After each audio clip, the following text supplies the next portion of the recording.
दोस्तों स्वागत है आपका इनसाइट नॉलेज पर। आज की इस वीडियो में डिफेंस से जुड़ी दो बड़ी खबरों के बारे में बात करेंगे, जिसमें हमारी पहली खबर अर्मीनिया के द्वारा भारत को दिए गए एक मेगा डिफेंस ऑर्डर को लेकर है। इसके अलावा दूसरी खबर अमेरिका से आ रही है, जिसके साथ भारत ने एक बड़ी डिफेंस डील कैंसिल कर दी है। दोनों खबर काफी इंटरेस्टिंग है, इसीलिए वीडियो को अंत तक जरूर देखिएगा।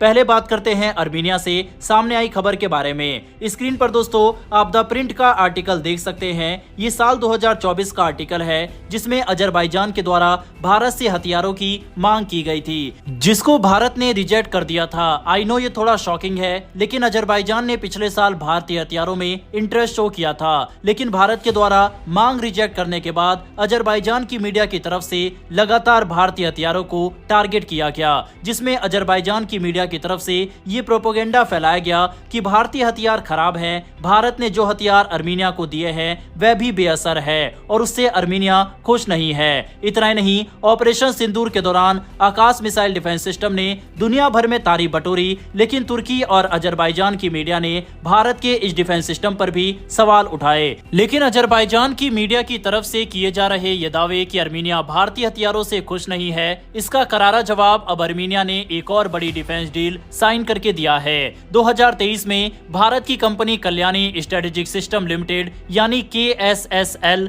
द्वारा जो 12 unit advance towed artillery gun system की डिलीवरी की गई थी, उसके प्रदर्शन से संतुष्ट होकर अब अर्मीनिया ने और 80 अटैक्स खरीदने का फैसला किया है। ये फैसला अर्मीनिया द्वारा खुद किए गए कई तरह के कठिन ट्रायल्स के बाद लिया गया, जिसमें इस तोप ने पहाड़ी और समतल दोनों इलाकों में बेहतरीन प्रदर्शन किया।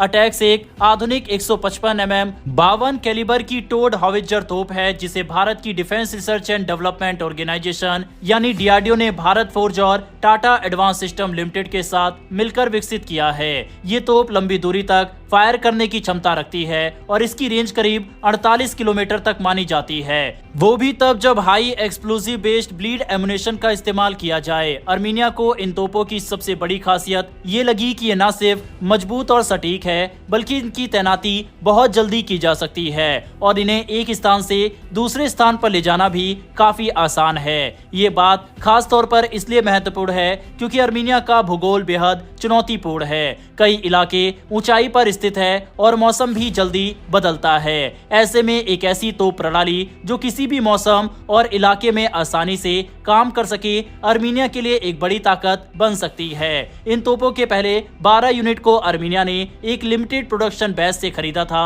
इनकी डिलीवरी के बाद अर्मीनिया ने अलग अलग इलाकों में इनका परीक्षण किया। पहाड़ी इलाकों से लेकर खुले मैदानों तक और हर जगह अटैक्स ने भरोसेमंद प्रदर्शन किया। इसके बाद ही अर्मीनिया ने 80 और तोपों का ऑर्डर देने की तैयारी शुरू की। KSSL ने अर्मीनिया की जरूरतों को समझते हुए इस तोप के ट्रेजेक्टरी कंप्यूटेशन मॉड्यूल TSM को अर्मीनियाई भाषा में प्रोग्राम कर दिया था, जिससे स्थानीय सैनिकों को इसे इस्तेमाल करने में आसानी हो। ये बात अर्मीनिया को बहुत पसंद आई, क्योंकि इससे न केवल ऑपरेशन आसान हुआ, बल्कि सैनिकों को किसी दूसरी भाषा में ट्रेनिंग लेने की जरूरत नहीं पड़ी। रिपोर्ट के अनुसार KSSL ने अर्मीनिया को भरोसा दिलाया है कि आगे भी किसी तरह की कस्टमाइजेशन की जरूरत पड़ी तो वो उसे पूरा करने के लिए तैयार है। अर्मीनिया की सेना अभी तक पुराने सोवियत दौर की D30 122 mm और 2A65 मिस्ता B 152 mm हावित्जर तोपों का इस्तेमाल कर रही थी, लेकिन अब वह अपनी सेना को आधुनिक तकनीक से लैस करना चाहती है और ऐसे में अटैक्स एक आदर्श विकल्प बनकर सामने आई है। इसकी ताकत, फायरिंग रेंज और मॉडर्न इंटरफेस इसे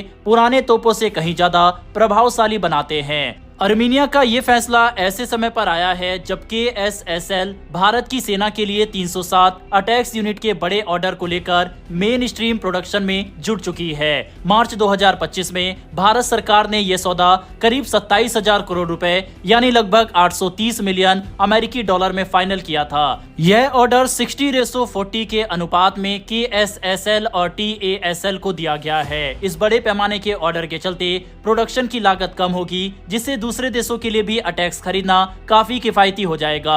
इसी को ध्यान में रखते हुए अर्मीनिया अब और यूनिट खरीदने के लिए आगे बढ़ रहा है। भारत में भी इस तोप की लंबी और कठिन टेस्टिंग की गई थी, राजस्थान के रेगिस्तानी इलाके से लेकर सिक्किम की ऊंचाई वाले जगहों तक हर वातावरण में इसे परखा गया और हर जगह इसने शानदार प्रदर्शन किया। इसीलिए भारत की सेना ने इसे अपनाने का फैसला लिया और अब दूसरे सेनाओं की नजर भी इस पर टिक गई है। ये डील अजरबैजान के लिए एक बहुत बड़ा खतरा है, क्योंकि आपको बता दें कि अर्मीनिया और अजरबैजान की लड़ाई ज्यादातर जमीनी स्तर पर लड़ी जाती है।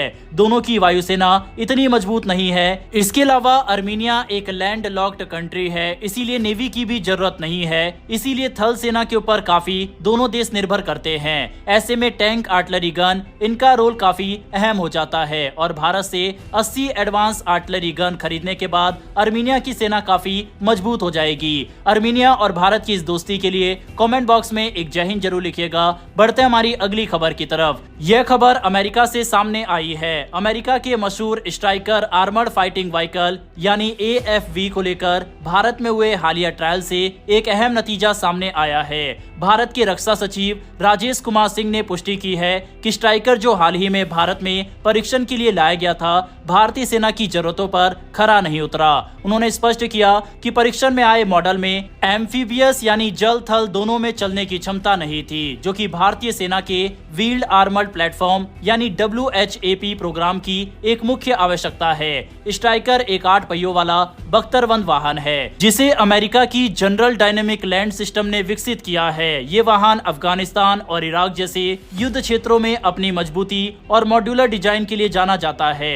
वर्ष 2025 यानी इसी साल भारत में इसके ट्रायल्स हुए, ताकि देखा जा सके कि क्या ये भारत की सैन्य जरूरतों और भूगोलिक चुनौतियों के अनुरूप फिट बैठता है या नहीं। इन ट्रायल्स में इस वाहन को रेगिस्तान से लेकर ऊंचाई वाले इलाकों तक विभिन्न परिस्थितियों में परखा गया, लेकिन परीक्षणों के बाद ये साफ हो गया कि जो स्ट्राइकर मॉडल भेजा गया था उसमें नदी, दलदली और जल भराव वाले इलाकों में संचालन की क्षमता नहीं थी, जबकि भारतीय सेना की यह एक प्रमुख आवश्यकता है, खासकर भारत के पूर्वी सीमा क्षेत्रों और बाढ़ प्रभावित इलाकों को ध्यान में रखते हुए।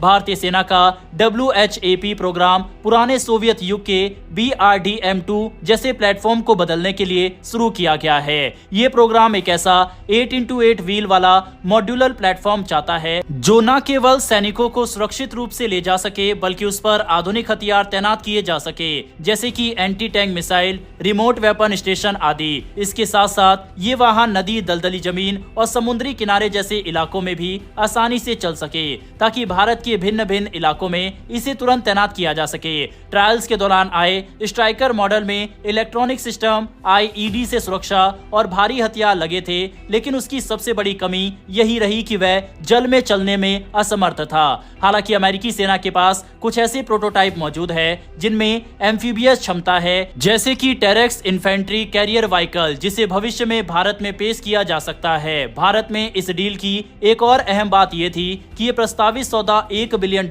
से अधिक का है, जिसमें टेक्नोलॉजी ट्रांसफर और भारत में स्थानीय निर्माण की बात शामिल है। ये भारत के मेक इन इंडिया और आत्मनिर्भर भारत अभियानों के तहत एक बड़ा मौका हो सकता था। इस परियोजना में भारत की कई कंपनियों जैसे Tata advance system, Larsen and टुर्बो और महिंद्रा डिफेंस सिस्टम की भागीदारी की संभावना थी, जो पहले से ही बख्तरबंद वाहनों के निर्माण में अनुभव रखती है। अब अमेरिका इसके अपग्रेडेड वर्जन को भारत भेजेगा। अगर वह भी फेल होता है तो भारत ये संभावित डील अमेरिका से कैंसिल कर देगा।